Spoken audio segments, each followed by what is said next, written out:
En République démocratique du Congo, la question de la sécurité devient explosive. Entre braquages, critiques contre la police et tensions politiques, un nom revient sans cesse, Jacquemain Chabani. Est-il dépassé ou simplement en train de réparer un système déjà fragilisé depuis des années? Dans cette vidéo, on va décortiquer les faits, les accusations et les réformes mises en place. Tu risques d'être surpris par certains éléments. Avant de commencer, like et abonne-toi pour ne rien manquer de nos analyses. Salut Badoé. Oui. Non, mais en fait, est-ce que, parce que vous évoquez son parcours avec le président, est-ce que la confiance inclut-elle la médiocrité? Non, il n'y a pas de médiocrité. Pourquoi? Parce que ça fait 1 an et demi qu'il est là. Ah, donc c'est pas sa faute. Attends, mais bien entendu, il a trouvé aussi une police nationale de clochards. Comme l'armée. Mais qu'est-ce qu'il a fait? Depuis Mobutu, en passant par les 18 ans de Kabila, nous qui sommes en face, on sait que la police nationale de la RDC, c'est une police de clochards et de racketteurs. Et sous Kabila, la police nationale de la RDC, c'est une police de répression. Et depuis qu'il est là, pourquoi on a parlé de loi de programmation de la police nationale de la RDC? Ils ont... Parce que le problème de la délinquance, c'est quoi? C'est à la fois un problème à la fois conjoncturel et un problème structurel. Conjoncturel, oui, il y a des problèmes de société. Le social fait en sorte que toutes ces questions de braquage et autres. Mais il y a beaucoup plus de questions structurelles. Et dans la loi de programmation, je viens de noter 3 centres de formation ont été créés sous Chabani. 3 centres de formation. De Kassangoulou, le centre de formation de Kimpoko et un autre, et une académie de police sous lui. Donc, il y a des réformes structurelles qui sont mises en place aujourd'hui pour rattraper ce qu'on a trouvé au niveau de l'armée. Maintenant, de là, pourquoi je parle d'intrigue politique? Si vous creusez un peu, et nous avons eu ce débat-là ici, au niveau pour Moutamba. Pourquoi on avait déstabilisé Moutamba lorsqu'il a commencé à s'attaquer au PPRD? Mais n'oubliez pas, c'est sous Chabani que les Chadars sont en prison, pour l'instant, les Aubin et autres. Ils s'attaquent ils ont attaqué avec Moutamba, ce que j'appelle les proxys du PPRD des kabylistes qui étaient à Kinshasa. L'histoire de Mobondo. Vous savez pas que c'était quasiment... quelque chose qui était pensé pour mettre dans les sécurités Kinshasa. Et donc, on demande... Mais là, encore, il est joué, c'est son ministre délégué qui a fait le travail. Non, c'est pas son ministre délégué, ce sont les deux. Et j'ajoute encore une deuxième chose. Vous savez, les problèmes d'insécurité ou de sécurité, c'est les deux à la fois. Comme on a vu au Congo.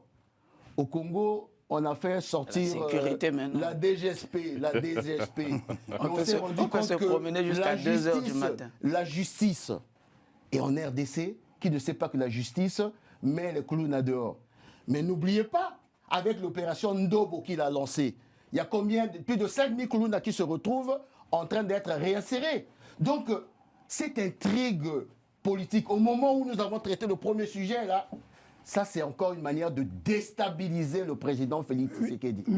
Déstabiliser le président auprès d'un homme qui est un homme de confiance. Il n'y a pas seulement d'intrigue sur le plan de la sécurité, mais aussi l'intrigue dans la gestion de province, des entités. C'est ça le problème, il n'y a pas que ça, il n'y a pas que Kinshasa. Violation de la violation de la province, entrave au contrôle parlementaire, principe constitutionnel. Il y a ça aussi, et là on lui reproche... beaucoup de choses aussi. Sur 500 députés, vous parlez de 50 députés qui sont majoritaires?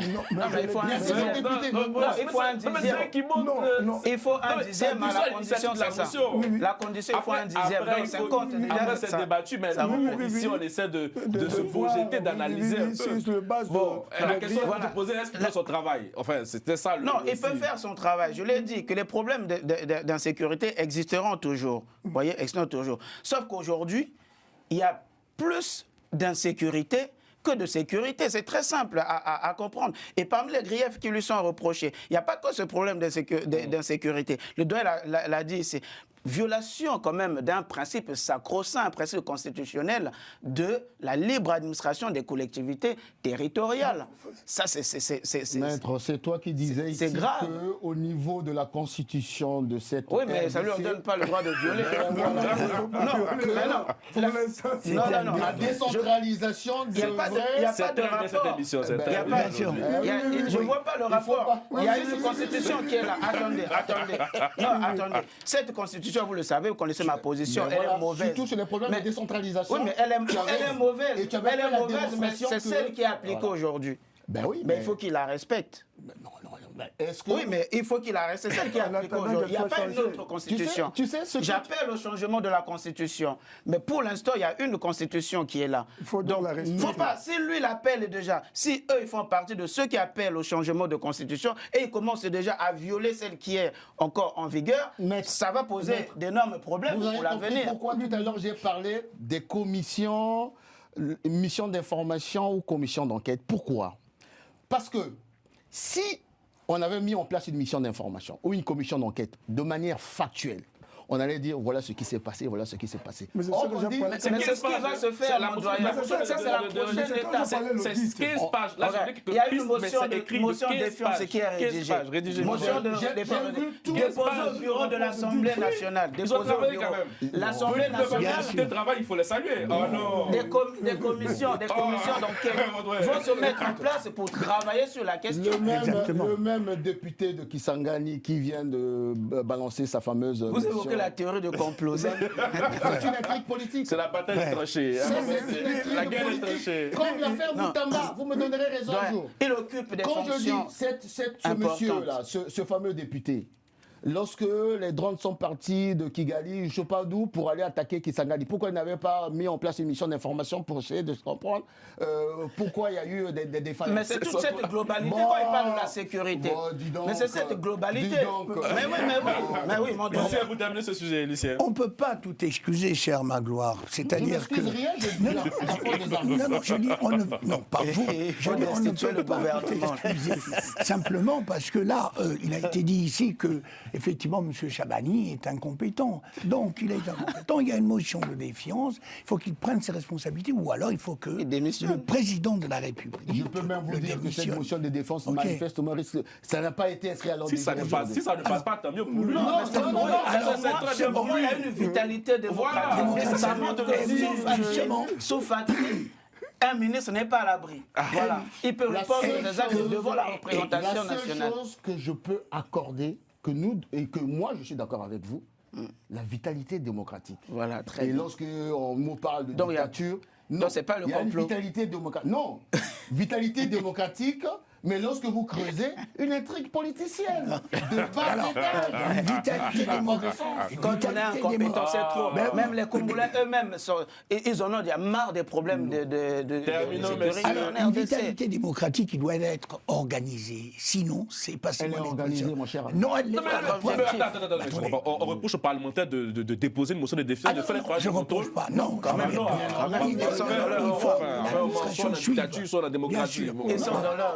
Il faut accepter que dans ce pays, la RDC, il y a une liberté, il y a une vitalité. Motion de défiance. Et accepter qu'on a beaucoup de ministres incompétents. Oui.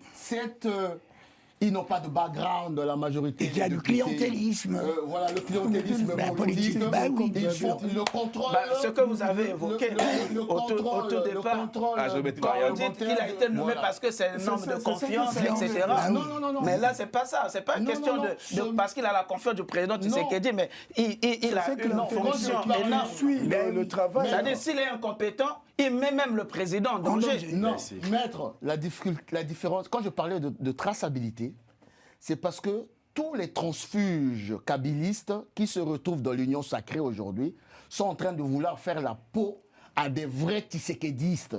Parce que nous sommes en politique, hein. Attention, hein. Celui qui avait été avec le vieux Tshisekedi jusqu'au fils ne peut pas avoir le même background que le kabyliste qui se retrouve comme chez nous, Tati Mabiala, qui n'a pas de colonne vertébrale. Un coup, il est souviste. Il faut s'entourer des gens compétents. Il faut avoir des gens compétents tout autour de soi.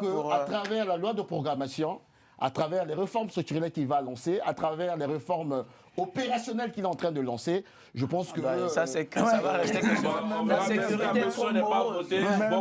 Mais une chose est certaine, que le clientélisme politique est en train d'essuyer le travail des individus. Le clientélisme, ok, mais sur le terrain, c'est non, sur le terrain, c'est juste sur le terrain, juste personne. Non, pour le problème de sécurité sur le terrain, la sécurité est tellement morose en RDC. C'est vrai, les Congolais, on a marre déjà en fait. Ils se posent même la question s'ils ont vraiment un véritable ministre de l'Intérieur. Ils vont même jusqu'à se plaindre auprès du président de la République qu'on a vu dans un stade. Voilà, après ça, sur le comportement des policiers, etc. Ça n'a rien de mais personnel. est-ce qu'on a déjà vu? Oui, bien sûr. Non, ça n'a rien de personnel. On ne le connaît même pas. On n'a jamais vu, par exemple, convoquer des policiers, les ronder dessus, etc.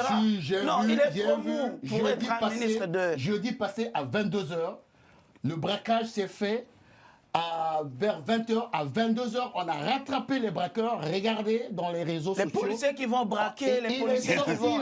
Il est sorti la nuit, je ne sais pas, je peux te prendre à témoin. Il est sorti la nuit à 22h, lui-même en personne. Ils ont mis la main sur ses braqueurs. Si ça se procède, il est incompétent. Non, pas du tout. Vous savez... C'est un ministre de réaction. Bon, le problème vient-il de l'homme ou du système? Laisse ton opinion en commentaire et débattons ensemble. N'oublie pas de partager cette vidéo à ceux qui s'intéressent à la RDC.